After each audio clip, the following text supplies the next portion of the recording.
లో పూజ గది ఉండొచ్చు అంటారా అసలు? సాయిరామ్ అంటేనమ్మా, ఇప్పుడు ఎలా ఉంటుందంటే తూర్పు రోడ్డు ఉన్నప్పుడు దాదాపు ఈశాన్యంలో పూజ గది ఎవరు కట్టుకోరు, ఎందుకంటే అక్కడ డోర్స్ పెట్టుకుంటారు.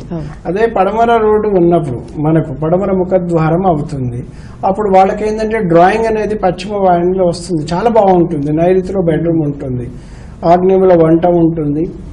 అయితే ఇక్కడ ఏమైతుంది, వీళ్ళు వెస్ట్ ఫేస్ ఉన్నప్పుడు ఈశాన్యంలో పూజ గది ఏర్పాటు చేసుకుంటారు.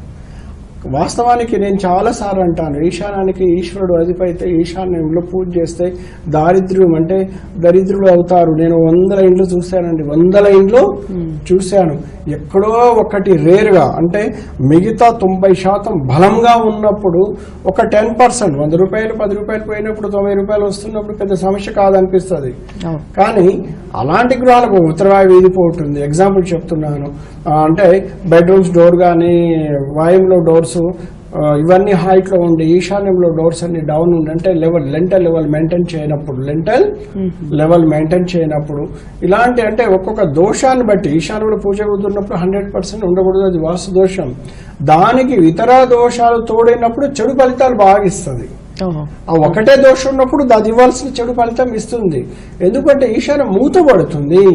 మనకు ఏంటంటే తూర్పు నుంచి సూర్యకిరణాలు ఈశాన్యం ద్వారా ఇంట్లోకి వస్తాయి. ఒక 15 డిగ్రీలు అటు ఇటు ఉన్నా కూడా మనకు అక్కడి నుంచి మనకు వస్తుంది. అందుకే ఉత్తరం ఈశాన్యం తూర్పు ఈశాన్యంలో మనం డోర్స్ పెట్టుకోవాలి, కానీ ఈశాన్యంలో పూజ గది అస్సలు పెట్టుకోకూడదు. ఈశాన్యంలో ద్వారం పక్కన ఈశాన్యం అని చెప్పేసి చాలా మంది చిన్న చిన్న గ్లాస్ వర్క్తో కానీ వుడెన్ వర్క్తో కానీ సిమెంట్ వర్క్తో చేసుకొని అక్కడ వాటర్ పెట్టడము, అక్కడ చిన్న చిన్న పటాలు పెట్టడము, అగరబత్తులు ముట్టియడం చేస్తుంటారు. ఇవన్నీ కూడా నిషేధం అండి. ఎందుకు అంటే ద్వారం పక్క నుండి కూడా మనం ఎలాంటి పూజలు చేయకూడదు. పూజ చేయడానికి 2 ప్రధాన స్థానము, ఒకటి కుబేర స్థానము, ఇంకొకటి మనము ఇంద్రస్థానము.